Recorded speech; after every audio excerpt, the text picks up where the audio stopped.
right, folks, thanks for joining me. My name is David Parsons. This is Nostalgia Trap.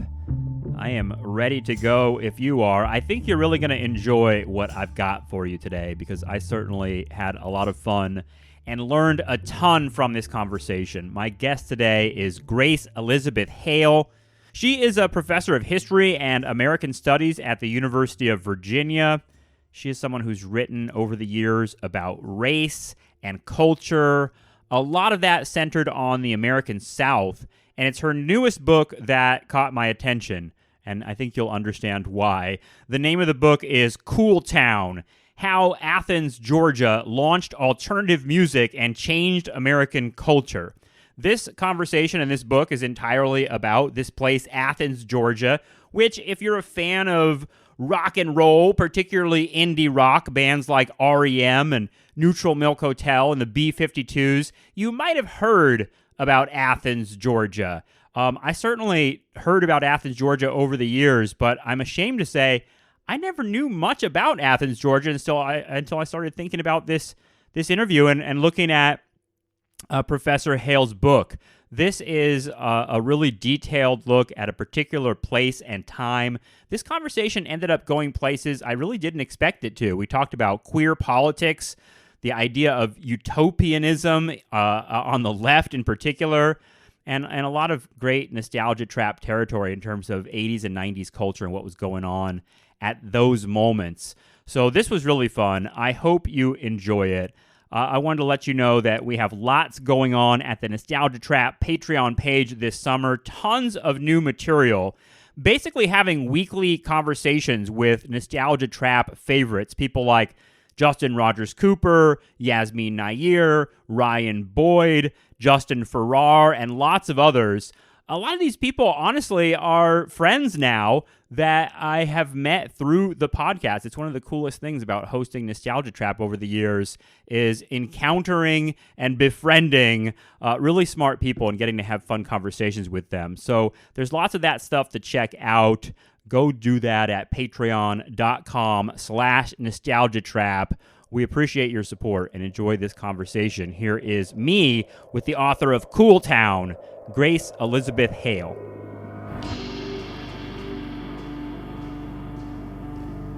All right, Grace Elizabeth Hale, thank you so much for joining me. I want to say the name of your book before we even begin, because I think this will be the subject of a lot of what we talk about today, but it's called Cool Town: How Athens, Georgia Launched Alternative Music and Changed American Culture. Thanks so much for joining me. I appreciate it. Welcome to Nostalgia Trap. Well, thanks for having me, David. We talk about MTV culture and the MTV generation a lot. I mean, I'm from that sort of like early Gen X, late millennial, however you want to call that. I was raised with a certain mystique around this idea of Athens, Georgia. If you're at all into like indie rock or counterculture or anything, you heard about Athens, Georgia. And then when I started reading your book, I realized how little I actually knew about Athens, Georgia. I feel like it's something that is one of those like kind of mythological places. And at the same time, even people like me who seem to love the music and everything else, I didn't really know much about it. Did you discover that as you were writing this book, that there was a lot of sort of untold history of this place? Yeah, that's a huge part of what inspired me to do it, frankly, is that, there was a general sense among people that are a certain age and that were into music at a certain time, that this is an important place in the history of American popular music. But people really didn't know much about it, a kind of stereotypical vision of it as a kind of eccentric, weird sort of warped Southern gourd or something, growing. Austin, Texas is kind of what's in my mind a little bit, right? Yeah. Yeah, but deep South version, right? Without the kind of like Western tinge. So, that there wasn't a whole lot of knowledge about what Athens was like. And, it seemed to me that was important to understand the music and also, frankly, to understand indie culture, because I think Athens is such an important site for the origins of indie culture. And that culture has had, I would argue, a bigger impact than just indie and alternative music, although I am a huge fan of that music. So right. Yeah, I mean, I guess Seattle is the other pole of that, right? And maybe the later element of it is another site where I don't know. I feel like growing up, I also projected a lot of fantasy and romance upon Seattle, just like I did Athens, Georgia. But the Deep South element seems like it's an important part of it too. Can you talk a little bit about that? Because I think what strikes me about your book and what I want everyone to know about it is that this book could easily be a nostalgia trap, in the sense of like, I'm going to talk about how cool everything is in Athens, Georgia. And that's sort of like the whole thing. A lot of books are like that, but this book is not like that. This book takes on a sort of structural history of why this particular scene took off there, but it's even beyond that. Because, you talk about it being a college town, and there's sort of like this particular element of this particular historical moment in the South with stagflation and the Reagan moment coming. There's a lot going on in explaining why Athens, Georgia, I guess is what I'm saying, and the book takes on all of it. Well, thanks. I mean, I think one of the reasons for that is, I would say it's my attempt to write a sort of lovingly critical analysis of a place that was hugely important to me. So engaging with it in a way that appreciates all its strengths, but without continuing this kind of process of myth making, which is kind of all that circulates about Athens. If you ask me, even other writing about Athens is very mythologized, much less the kind of, journalistic coverage and things like that. So I'm glad that came across. Thank you. How do we break that mythologizing? I guess that's what your book is doing. I hope that your book, and honestly, it feels like the canonical history of Athens and this scene, and I hope it is, because it takes it on from a lot of different angles.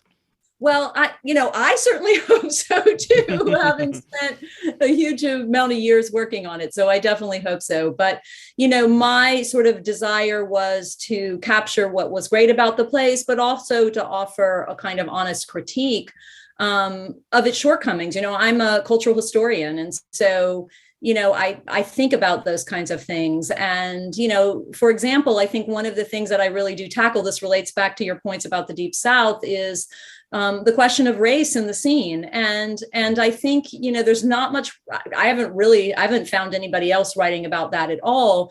And it seems important to me to try to situate the scene in terms of the racial politics that are going on in its historical moment, both locally in Athens and in Georgia, but also nationally. And to say, on the one hand, this is a very different historical moment than our own. So, just sort of judging it completely by our standards doesn't seem to me entirely the right way to go. Let's look at what is going on at the time. And in that moment, when there still is very powerful Black power, Afrocentrist kind of organizing still going on, especially in Atlanta, not that far away, but also absolutely the full-on backlash against the civil rights movement that often moves under the euphemism of the new right. And I don't think that's really accurate, because it really is a backlash and a kind of expressions of extreme racism, even more extreme than we have now in the wake of the last 4 or 5 years of our politics.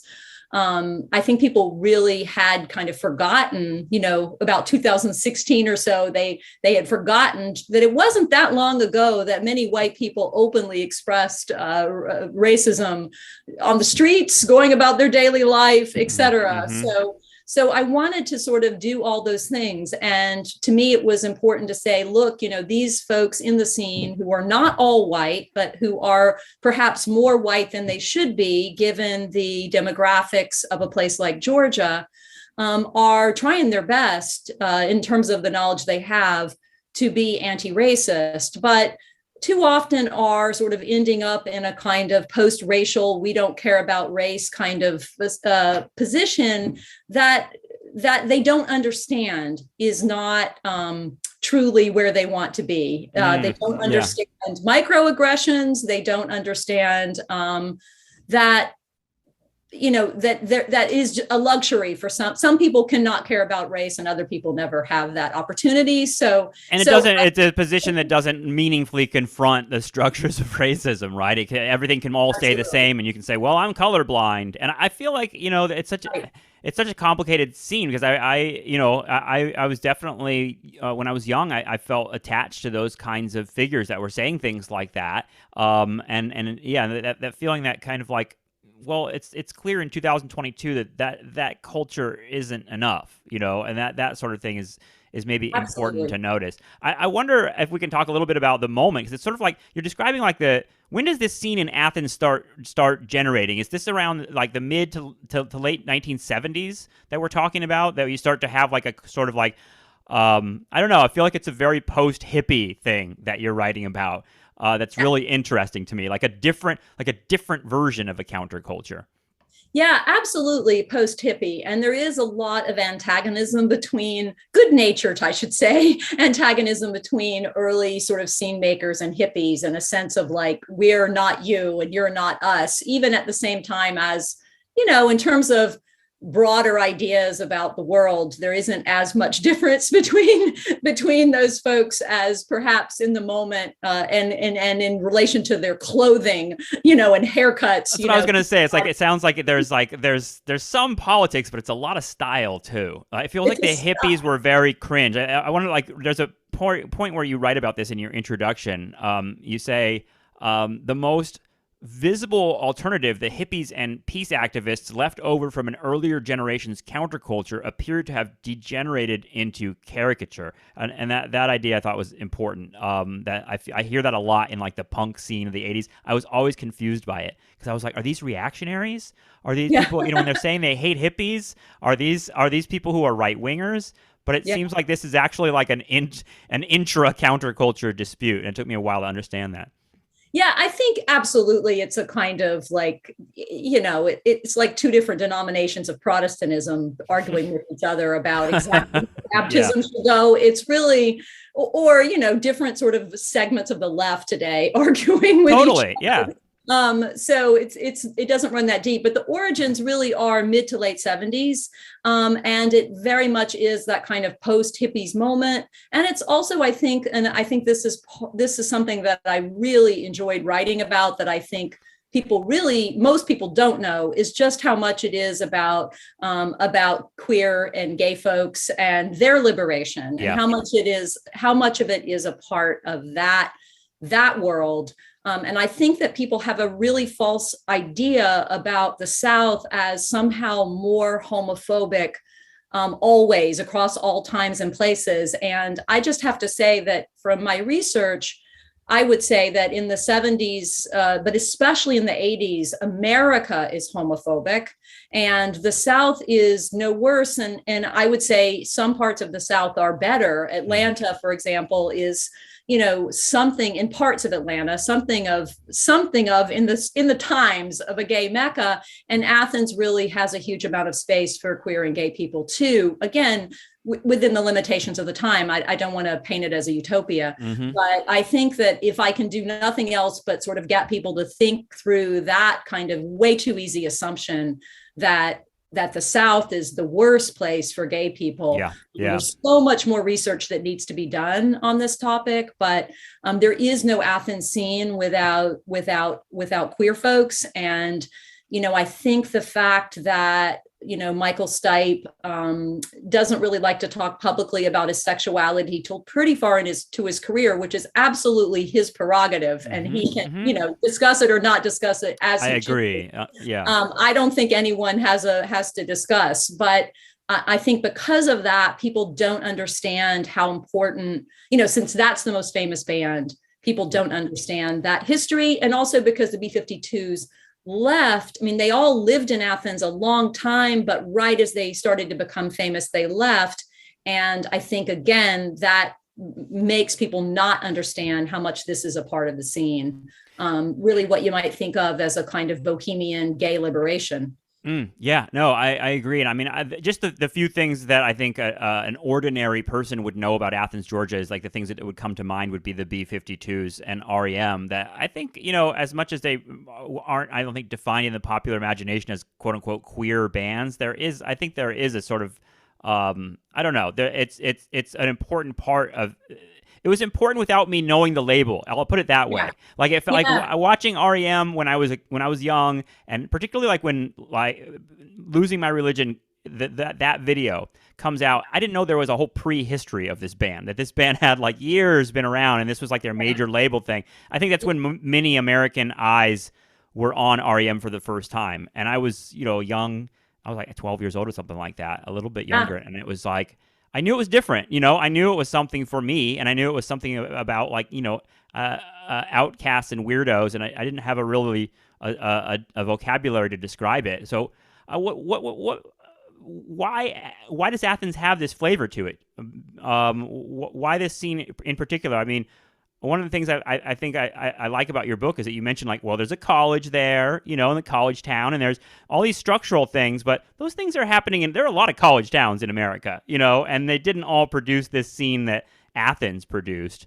So what is it about Athens, Georgia? I guess that's a big question. I think your book is like all about that, but how do Yeah.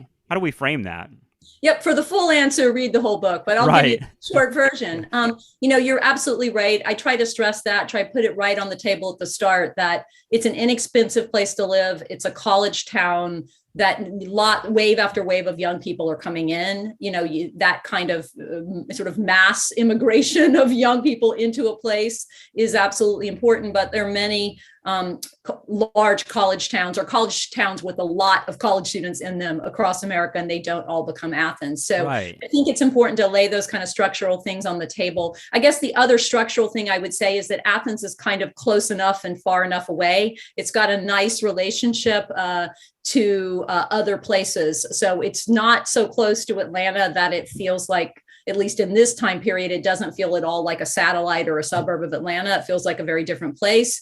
And yet it's close enough to Atlanta that you can, people went down there to see the Sex Pistols, and you can go partake of things like that in Atlanta.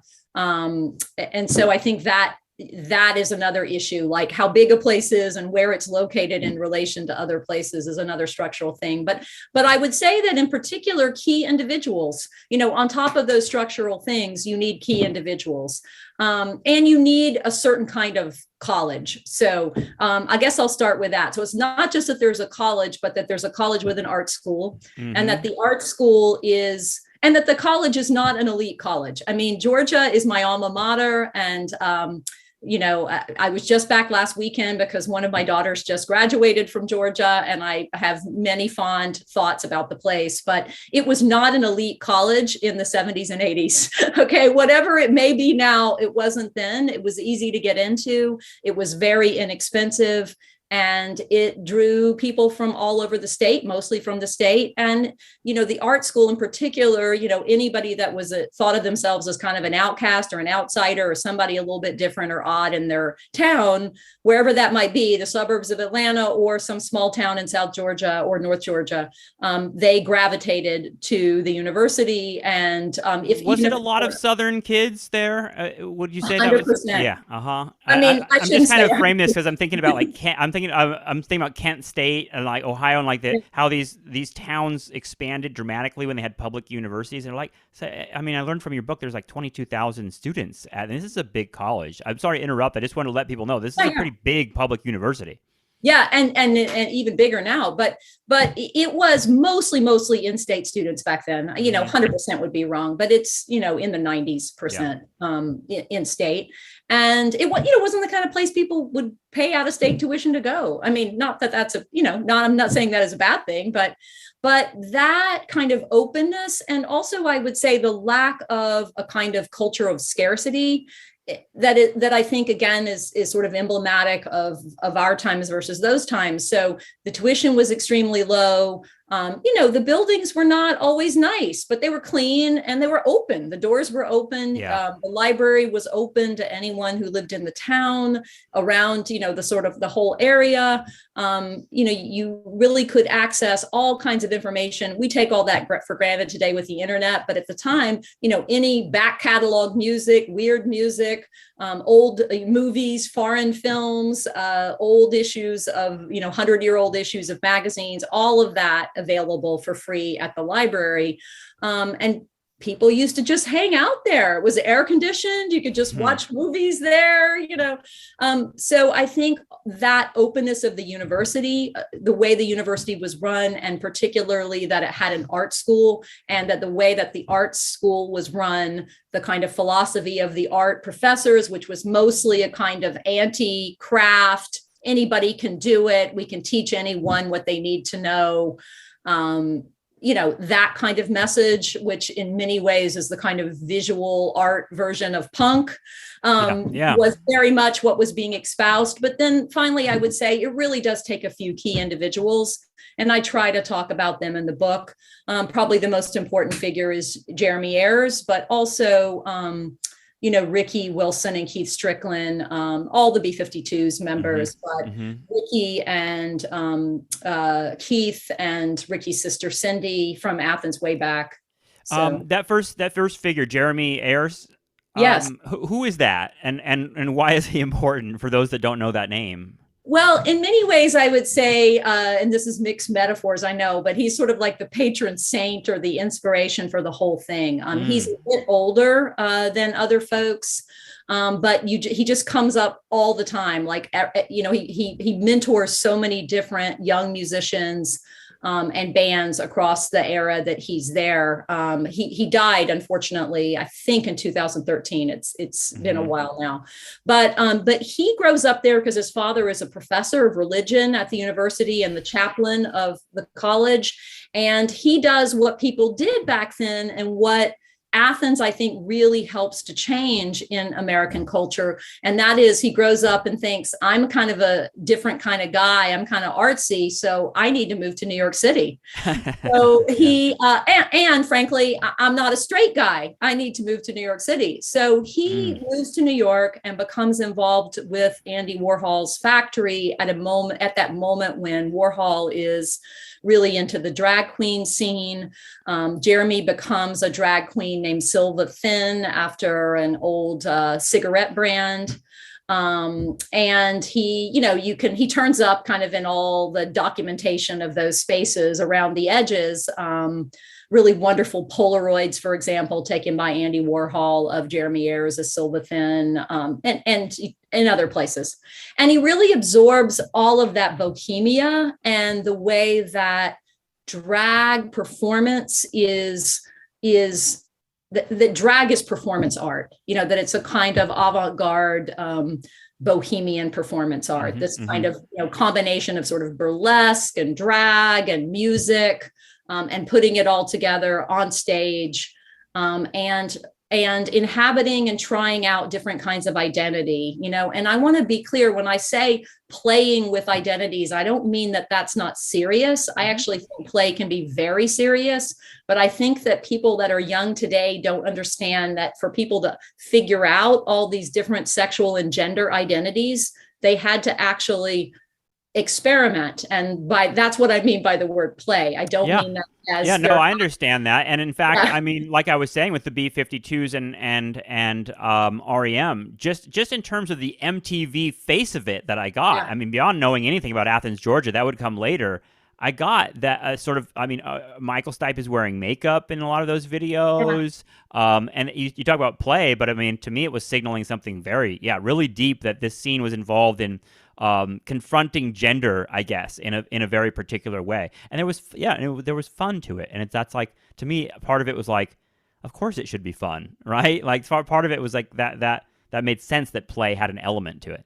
Yeah. And I think we really, you can't give one person credit for everything, but a huge amount of that is Jeremy, because he was friends with Ricky and Keith when they were still in high school and he had graduated, and they did fun things like take the Greyhound bus because Keith Strickland's parents ran the bus station, and that they probably got free tickets, maybe discounted. But anyway, they took the bus to New York to hang out with Jeremy Ayers at the factory, and they learned to go shopping, thrift store shopping, and dress up in drag from all the famous drag queens like Candy Darling and Jackie Curtis, and all those folks.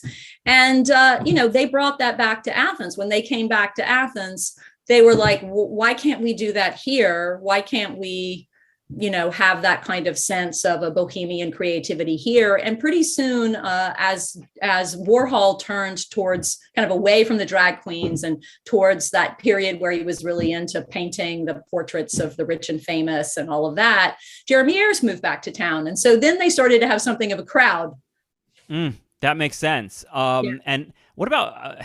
God, thinking about like the sort of regional element of this, and the kind of like going to New York City and then sort of like internalizing all this bohemia and then kind of packaging it back for Athens, Georgia. I can't help thinking that venues must be important in this as well. Where was the scene in Athens, Georgia? Because I think part of what your book does is sort of give us a vision of punk that's very different than I think popular ideas about what punk is. And to me, I love reading about early punk stuff of like how kind of like earnest and nerdy and sort of like diverse it is. Like anybody's there. Like, I mean, I know people know the story that eventually like hardcore punk comes in and just like a sledgehammer destroys all of that. But for a while, there's like this really a part of punk that seems like whatever weird, fun part of punk there was early days survives in Athens longer than any other place, I guess, what I'm trying to say. Does that make sense? Yeah, absolutely. And I think that is the part of it that flourishes there, Right. It's the gay queer stuff. It's also the kind of autodidacticism, which is hugely a part of the scene. Like, it's not only that you can go to the library and look stuff up, it's that it's cool to do it. Right, like, right. You should do it. You should go spend all day. The B-52s used to go and look at, the oldest Vogue magazines in the bound periodical collections that they could find. And, and when they were negotiating their first record contract, Ricky went and looked up all the law books in the Georgia Library to figure out, what should be in their contract. And so there's a kind of... that's amazing. That do-it-yourself aspect of punk is not just 3 chords on the guitar. It's everything. It's do it yourself. It's go study it, go learn it, go engage with it yourself, if that makes sense. And I think that's a huge part of what's happening in Athens. And I think that's the generative, creative, beautiful part of punk that we should try to think about how we can continue to cultivate always in the world. It's funny. It feels like I don't know if you see this too, but it feels like the bands like the B-52s were really consciously like mining. It makes sense now when you talk about the archives, because they're like mining the 20th century. And like so much of the B-52s music is like, I don't know, like 50s, 60s, campy, surf rock. I get that vibe that they're like sort of almost like identifying the queer elements that were there in the 50s, 60s music and bringing it into a new era, if that makes sense. 100%. I mean, Fred Schneider is working at a record store called Ort's Oldies that is selling, collectible records, the kind of thing that was kind of hard to find back then, especially not those kind of record stores didn't exist in a small town. And he works there, and the guy Ort, who's a real character about town and becomes a part of the scene himself, but he's a bit older guy. He goes out on the road all the time looking for old records and leaves Fred in charge. And Fred just like spends all day, every day, playing the old records. So, also, frankly, Ricky and Keith are really listening to all kinds of music back even as early as their high school days. So, and then the whole band gets into the music library. They'll go get reels of tape, right, of like rare kinds of music collected around the world by anthropologists, and they'll play them on Ricky Wilson's reel-to-reel tape player. So there's just it even makes sense now. I'm thinking about like later bands like Neutral Milk Hotel and Of Montreal and that sort of Elephant Six Collective and everything. They're associated with Athens, Georgia too, right? Absolutely. Yeah. That whole wave that comes really after Cool Town ends. Right. And the book was long enough, but they really get popular in the mid 90s. all And of those. they're also doing that thing that I'm like identifying the through line here. I'm like, oh wow, because Neutral Milk Hotel and Of Montreal are both like, I don't know, they do a lot of stuff with like carnival culture, and they kind of like are mining the 20th century too. I mean, Anne Frank is in there. I mean, it's sort of like Athens seems like a really, I don't know. There's it does. I love the idea of cool town, because I'm sitting here Yeah. being like, what is going on there? Because I love what you suggest, that it's, there are all these structural elements, but there's something else about Athens, it seems like, and I'm not sure how we even, as like academic historians, how we quantify that, but there's something special going on, right? Yeah, I do ultimately think that that is one of the things that I find so interesting about art. By that, I mean, music as well as all other kinds of art, is that there's something about the magic of it that you just can't explain, that just works Mm-hmm. when it works, Mm-hmm. or works for you when it works. Different things work for different people, but Right. but I do think that I just tried to explain everything that I could, but I do think some of it is just the contingency and serendipity of the right people coming together and having a certain spirit and passing that along to, or attracting others that already had a like-minded spirit, and then just passing that along. I wonder if we can talk about the actual politics. Maybe I can read a piece from your introduction, that connects to that. So here's a little bit of Grace Elizabeth Hale's Cool Town. Reading books and music magazines and talking to older Athens artists and University of Georgia professors, we learned about creative communities in Paris and Athens artists, and London and New York, places that had nurtured earlier rebels, from the beats and the jazz musicians and the abstract painters to the rockers and the drag queens and the punks. Some of us even got to know nearby folk artists and musicians, people who followed their own visions right here at home. We long to send our yop over the roofs of the world too, to live for music and art and sex, to be daring and original and important. Why the hell not? We did not want to be rednecks or racists or conservative Christians or live in subdivisions or work as middle managers. We dreamed not of the Reagan-era Sunbelt, but of a different world, a new South. And in the university's libraries and archives and studios and galleries and concert halls and the town's old buildings, we found resources to try to make that world a reality.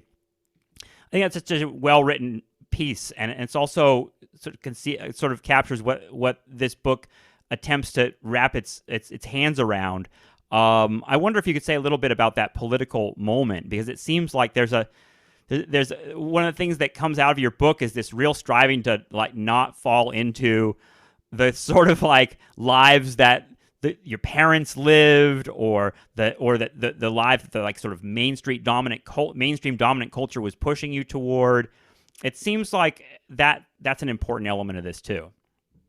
Absolutely. I think that again, it's that sort of measure of both connectedness and isolation. So Hmm. being in a place, not most people in the scene are not growing up in a space where their parents were involved with like 60s radical social movements. That's not the families most of them come from, or most Right, of us right. came from.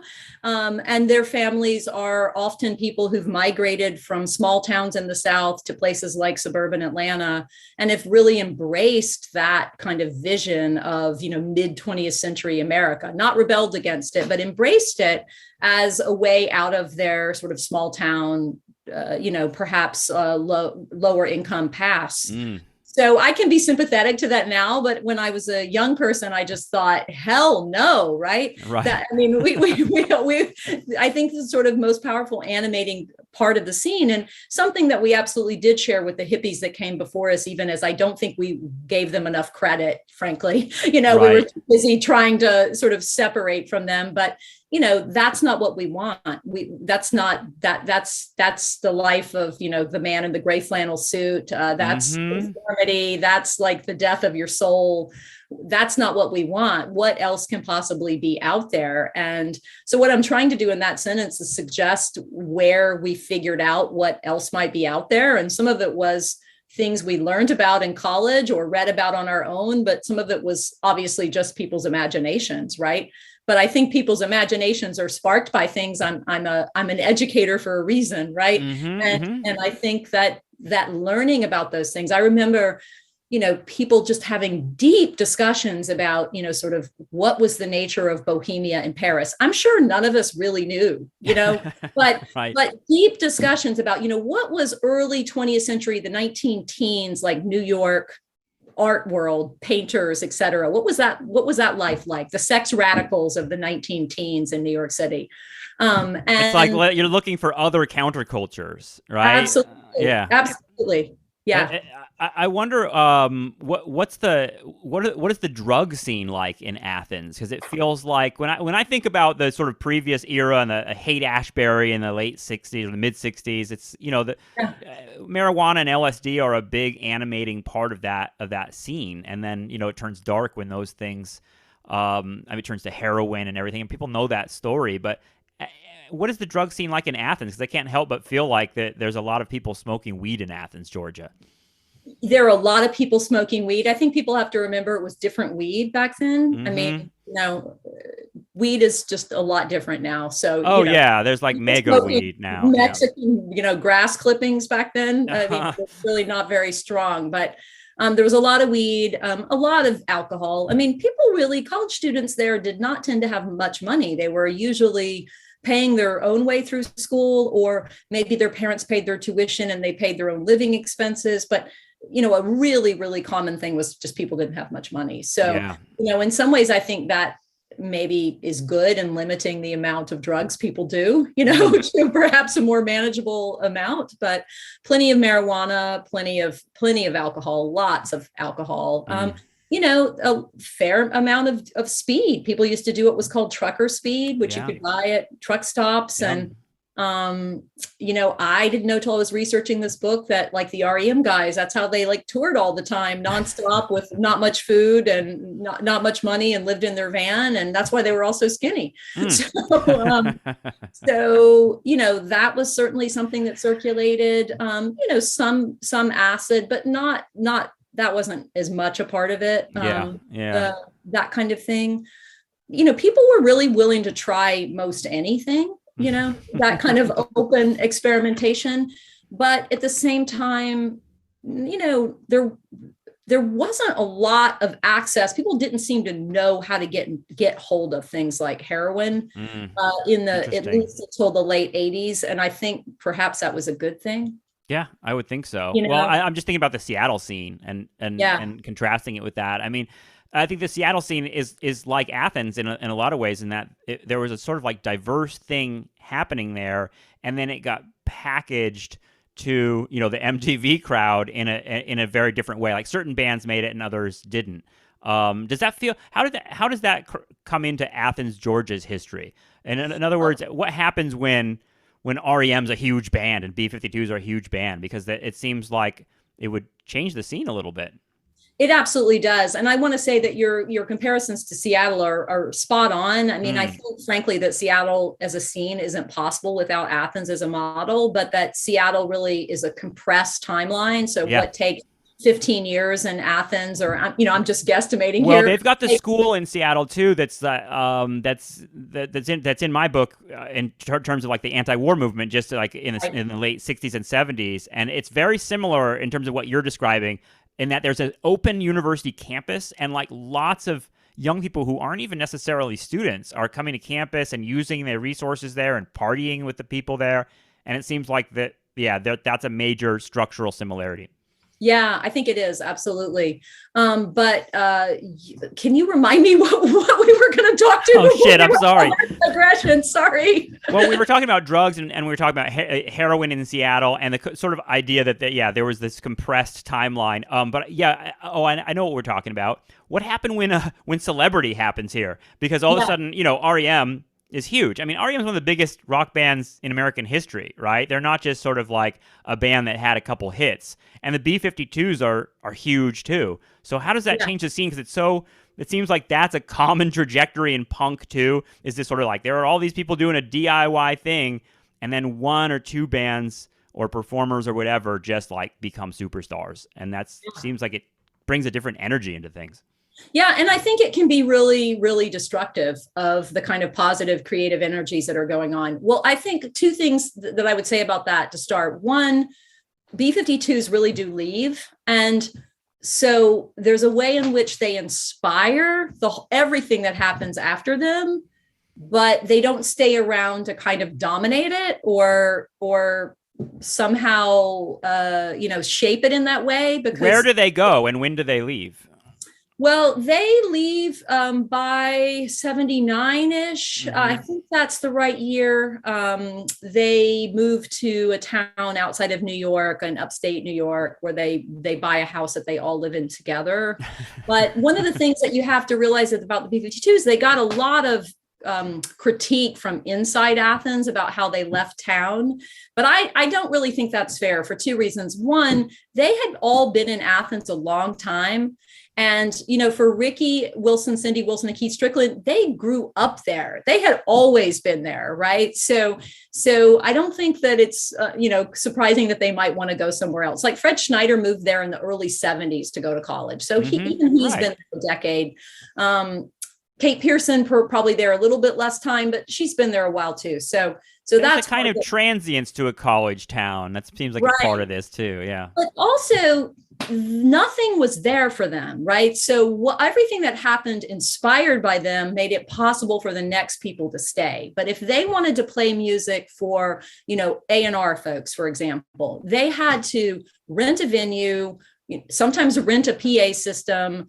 They had to basically put it all like they were putting on a show all themselves, or go to Atlanta, find a club in Atlanta to play. There really wasn't any place. There was no infrastructure for them to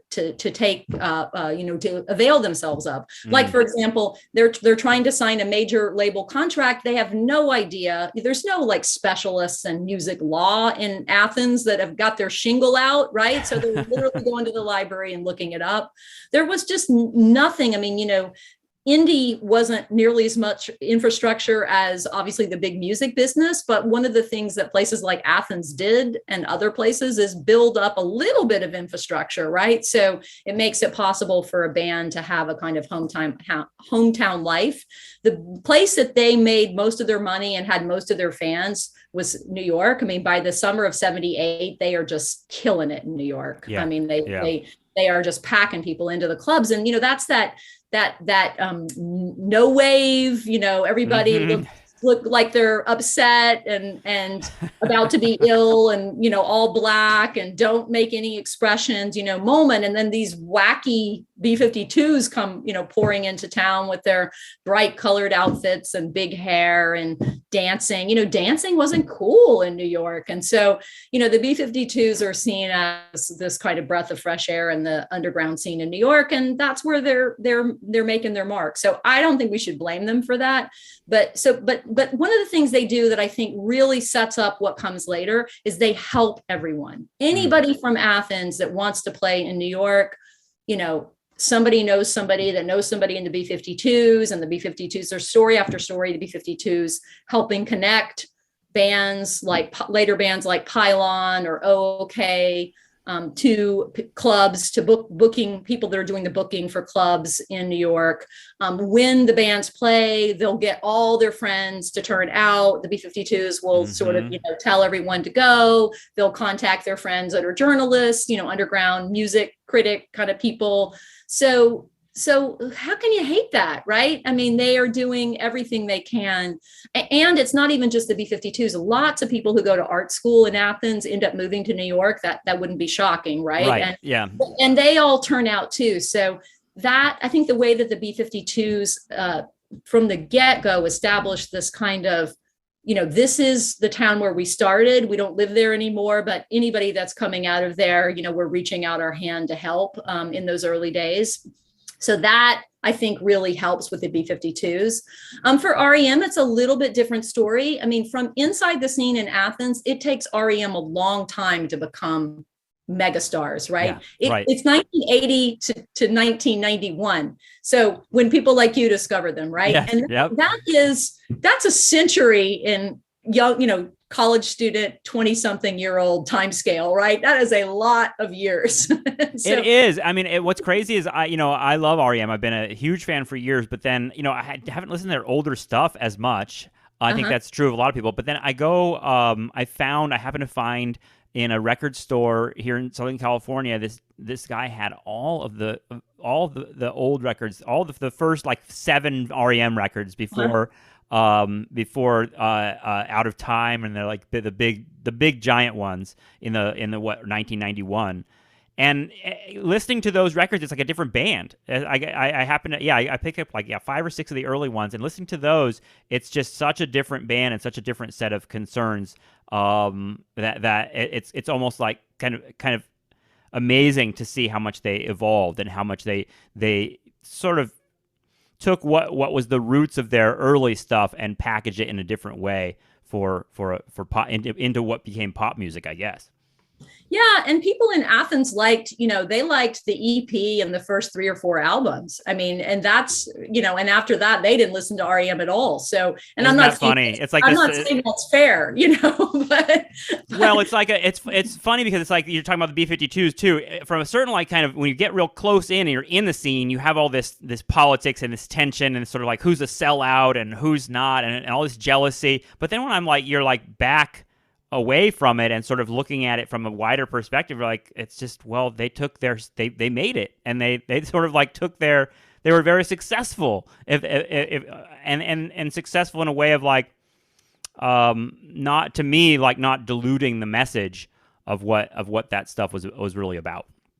Yeah, well, I really do think one of Cool Town's biggest contributions for music fans is to tell a story about REM that hasn't been told before, and that is REM's origins in the Athens scene, and how in the beginning they were really seen by a lot of other people in the scene as not cool enough, as not bohemian, as trying to play popular music. People weren't smart enough to know that many of their songs were, originals. I mean, they were all listening to the Nuggets compilation and so much, so they had that kind of garage rock sound, but a lot of the songs were originals, but they had a kind of sound, right? And so people would be like, oh, they're playing cover songs. It's like, well, no, they're not actually cover songs, but yes, they are influenced by this. But, there was a way in which there was a kind of art school snobbery, and they weren't seen as avant-garde enough. And that experience of those first couple of formative years for them, they would play the first place that a lot of Athens musicians played was called Tyrone's, and it wasn't just an indie music place. It was really just kind of a gross college bar, and it started having music, and it had all different kinds of music, but REM just started cashing it in there. I mean, they would make $300-400 there, which, I know doesn't sound like much today, but seemed like a fortune to them in 1980. And they would draw in like even people from fraternities and sororities. And so the artsy crowd was like, oh my God, that's not our thing. Like, we're not, that's too popular, that because 100 people showed up, that's too popular. Wow. Right? Yeah. REM had this kind of weird trajectory in Athens where they kind of got dumped on in a way. And what I think is beautiful about their story is that they didn't seem like that really embittered them, or if it did embitter them in any particular moments, they didn't let it stick. And so they just went out on, that's part of why they went out on the road all the time. And that's also why they like to tell a story about waiting to go to New York City to play their first gig. And actually they kind of fudge when they played their first gig in New York. And because there's this artsy bohemian Athens model of you immediately go to New York, and they want to say they're doing something different. And so they're really, really shaped by those micro politics of the scene in the early days in ways that I think most fans don't know and might be interested in. But at the same time, they're also really, they take up this kind of this help the next group out, this mentality of helping the scene grow as a whole. And especially in the late 80s, they're in town a lot. So when they stopped touring so much in the late 80s, when they're recording what are going to be those blockbuster albums, they're all living in Athens, and they're out at the bars, they're out at shows, they're jumping up on stage with bands, they're they're subsidizing other bands to go to the studio and record, or they're offering to produce their music as a way to, help give it notice because they're starting to be, more. It's more interesting well-known. that's the sort of like route to authenticity in Athens is the collectivity, because even the Elephant Six Collective, right? There's this idea that we all sort of share resources and rely on each other. I don't know. I wondered if we could talk a little bit about the left too while we're doing this, because it seems like, when I think of Michael Stipe, he's out there for Bernie Sanders, and I know that's his politics. As you're talking, it reminds me that there's a values sort of there. It seems like that people in Athens are expecting that they're going to help out.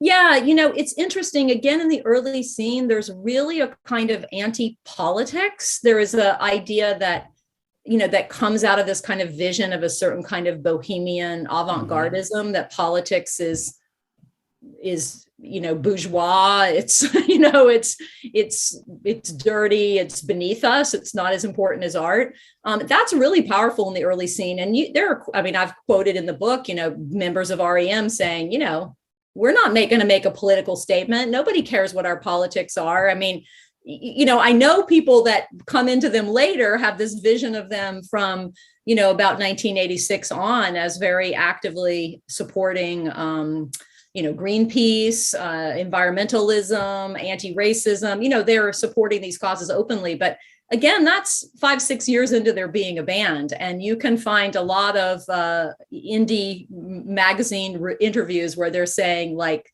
it's not our job. We're not going to be spokespeople. We don't have a politics. That's interesting. It's sort of like what draws them in, because I'm thinking about Michael Stipe at one of the MTV Awards, like taking off his T-shirts, and he was wearing like 50 T-shirts, and each one had a different on stage. He's doing this while he's like accepting an award, and each one had a different like message that was like pro-choice. Gun laws. It was AIDS, and it was addressing all these political issues of the time. And I thought, this guy's definitely, making just direct political statements up there. Yeah. And it's really great. I mean, what's great about that story you just told is, on the one hand, that's a story that goes back to the roots of Athens, Bohemia, and people like Jeremy Ayers who wore their clothes layered, and that people like Michael Stipe picked it up from them. So cool. And Michael Stipe, from the earliest days of performing, would wear layered clothes and just take them off all during the performance. As a way of kind of shape-shifting, changing, again, playing with identity. And but then he adds that political element. And, the REM guys talk about this in their press interviews as something that really happens as they tour the world, as they go out on tour and they hear people in other countries talking about the politics in the United States, talking about how bad Reagan is, how militaristic the US is, how, corporate greed, it is being an American abroad, especially in Europe, they say, that really makes them start thinking more about the politics at home. Michael Stipe has also credited people like Natalie Merchant, who he, gets to know, members of other bands that are also touring and they're interacting with at, festivals and things like that. But it is something that they become super known for, but actually don't begin to sort of come into until about 5 or 6 years into their own history. That's really interesting. It makes me think of other bands. I mean, I'm sorry I keep bringing up Seattle. That's my reference point, I think, as I was I was that kid that had like flannel shirts on and was like just listening to Nirvana when I'm 15 years old, and we talk a lot about this show in terms of like trying to unpack the politics there, because Eddie Vedder was at a certain point, he was telling people to vote for Democrats, and like he was literally like, he became sort of a openly kind of left progressive guy. As part of his personality, public personality. With Nirvana, there was so much politics of gender in their music. It was so upfront. I feel like I got so much of like just a really visceral sense of ideas about fetuses and sexuality and gender bending. All that stuff was there, but it was never kind of like vote for this person or vote or don't vote for that person. It's a really interesting engagement with politics, I guess, is what I'm saying. And there in Athens, I guess, too. Yeah, absolutely. And I think, it is something that becomes more important, a part of the scene. I think you're absolutely right. There's a kind of emphasis on collectivity from the start, and then that becomes more overtly political. And in part, that's just because of what happens during Reagan, Yeah. because people hadn't been had been sort of, there was an attitude that, okay, all of these groups in the 60s and 70s, I mean, I don't think this is entirely a fair assessment, but the internal assessment was these social movements and cultural movements of the 60s and 70s, they failed to change America, and then they all got co-opted, and all the hippies are now like Wall Street bankers. And again, I don't think this is fair, but this is a kind of it's a well-known narrative, though. Yeah. Uh-huh.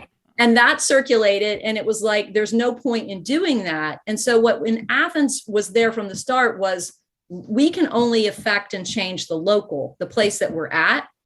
And I think over time, because of Reagan, because of AIDS, because of war, that people, the first Iraqi war, all those kinds of things, I think it just made people realize that the local couldn't be separated from the larger, right? You can't just build this local utopia walled off from the world. It's in the world and affected by the world, right? Oh, that's great. Because I'm thinking about Athens as like the commune, but it's not. It's a part of what I think you identify as like the Bohemia that's like not regionally bound, right? That there's something, because I'm hearing when you're describing that, sort of like a common bumper sticker I saw in the 80s. What was it? It was like think globally, act locally, right? And it feels like that can lead to a kind of walled off.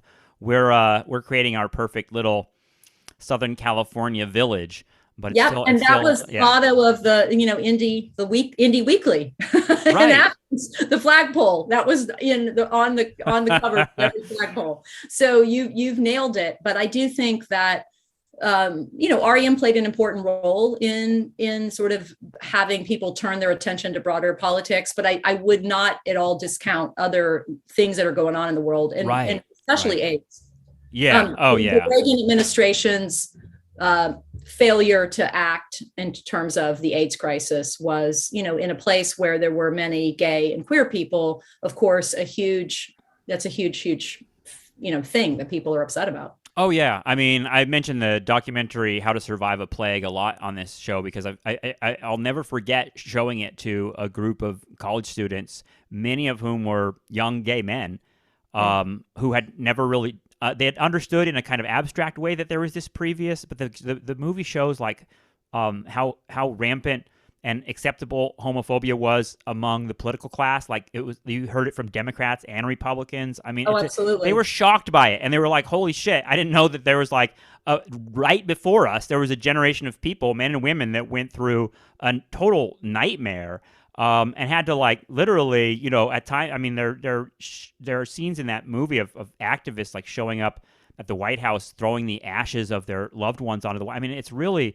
I think a lot of people don't know how sort of I don't know, morbid it became in the 80s. I guess it was difficult to ignore, and for a scene that's connected to like queer art, it makes sense that would catalyze some sort of politics in the scene. Yeah. And, as was not uncommon in the arts, there were, a fair number of people connected to the art school, some professors, other people that worked in administrative positions, et cetera, who weren't entirely out, but were gay. Mm-hmm. And so there was a gay community, partially kind of out, but not entirely, not out in a way that we think of today, right? But you could find it, that was in Athens long before the scene. And so people knew those folks, and that sort of larger gay world in Athens, that wasn't just the scene, became very politically engaged around the AIDS crisis, and including some people in the scene. Yeah, that's the existence of a sort of like conservative Christian evangelical pro-life anti-abortion movement in the 90s seems like it was a big part of the reactions from the grunge Seattle scene too. Absolutely. Yeah. Mm-hmm. And you see that in Athens in the 80s. I mean, I think one of the things that's really interesting about Athens is that as a deep South college town, those evangelicals are all around you. So those people at Prince Avenue Baptist Church are tearing down the old houses that you all rent together and for $50 a room or whatever it is, and have that are either subdivided into departments or, apartments or big houses, those big Victorians. The churches are tearing those buildings down. The mayor of the town is an evangelical Christian who's shutting down the clubs early to ban alcohol sales after a certain point, and really stepping up enforcement of open container. And so there's a way in which the battle against what we might think of as the religious right or the new right, it is a local project in Athens, and that then again is a way for people to see that it's also more than a local project, if that makes sense. Right. Yeah. I mean, you see all those school board fights right now over, what's happening with, textbooks and all that kind of stuff. And it's like, yeah, they're local fights, but they're also part of they're part of the sort of larger polarity, if that makes sense. I mean, one of the things that you point out in your book that I think is so important is like this idea that yeah, there's like it's easy to sort of scoff at, well, what does culture actually produce? What does counterculture actually do? But you sort of have answers to that, and one of them I think is important is in your book. I'll quote you again. I think that's a really meaningful thing. You say, as a historian, I know that people can only dream inside history, within the structures and webs of meaning that have accumulated up through the present. When we attempt to make a new world, we stand in and start from the old. It's easy to understand why utopia is not achieved. Instead, I want to ask a different question. What exactly is it that makes us try? I just thought that was a really profound way of putting the sort of question that the history of Athens, Georgia brings up for us, right? It's sort of like, well, why are these people making all of this art here in Athens? Yeah, that ultimately, I think, has to remain a little bit of a mystery for all of the many years I spent studying it and all the pages I wrote. But I do think that I have some of the answers, and I think some of the answers are worth having. You know what I mean? Even if we don't have the whole answer, because I think that this is something we need in our world right now so very badly. I mean, we certainly know all of the problems that are out there. And I feel as a college professor, and maybe you've had this experience as well, I deal with young folks, and, mental health among young people, I'm not the first person to say, is not good right now. And there's a huge amount of depression and anxiety, and people feel like they don't have a future. And I want to say to all of them, that's what we thought when Reagan was elected in 1980. And the way to react to that is to go out and make a different future, and that I realize that that's not an easy thing to do, but the attitude that many people in indie culture had was, we can't change all of America. Reagan is awful. This is a backlash. This is a movement backward from where we were in the 70s on gay rights, on Black rights, on all of these things. I mean, it was very analogous to now. It was a movement backward from what seemed like progress. And so I think it was not at all, in retrospect, a bad idea for people to think, okay, we can't affect that, but we can go the local places that we live, we can dig in and try to make a different kind of world here. And that ended up, of course, blossoming, interconnecting into scenes and all different kinds of places. And in fact, other subcultures, for, most powerfully the hip hop scenes that emerge all over the world. And that in turn then eventually changes, all of that changes the country, right? So I think, one answer to that kind of despair is to sort of think about the scale at which you're operating and try to imagine a scale that is not individual, not just you, that is somehow a collective scale, but a scale where you think you can do something, right? Yeah. Otherwise, it's overwhelming. Yeah, I love that, because I mean, I think that's where the hippies sort of got lost, is having we got to change the whole world right now, and if it doesn't happen, we're gonna just be angry and bitter and disappointed. Well, it's sort of like let's sort of like be realistic about our scale. I like that idea. Yeah, and it was the former hippies that came up with act locally, think globally, act locally. Right, that was right. The hippies that came up with that. The people who had been through that movement and its disillusionment, right? And that's what they came up with. So I do think, I'm not saying the same answer will work today, but I do think there has to be some answer, not just that things are bad, but if we don't try to build utopia, we won't solve our problems, right? We're never going to succeed in building utopia, but we might succeed in we will succeed in making things better. Yeah, and I think modeling, a way to be, and modeling something that's I don't know, that makes humanity worthwhile. If I know that's a weird way of putting it, but it's sort of like if we're all just going to be in a drag about it. We all, part of it is like the whole kind of dreaming of a new world. The whole point, I think, is an understanding that we could be better. There could be something, there could be, and like we don't know what that is. We don't know how to get there, but we all feel it. So art feels like a way to express that in sometimes a very abstract way. The dreaming is important, right? I mean, the dreaming is important. Even if it looks to other people like wasting time. The dreaming is important. Well, you put words to this stuff in really beautiful ways in this book, and I want to say the name of it again. It's called Cool Town: How Athens, Georgia Launched Alternative Music and Changed American Culture. And it's, I think this book is great not only for the historical detail and analysis, but really for the value of its insights. There's a lot of just stuff that blew my mind in this book. And one thing I would say, I know we could talk forever and we got to go, but I would say one thing that you brought up that I wanted to say on the podcast is like gentrification, and how like so much of the story of so many of these towns is like, well, now they're just places that are suburban and they're filled. All the big box stores took over and everything. And it seems like Athens, Georgia has resisted that in some ways. It's not quite like Brooklyn.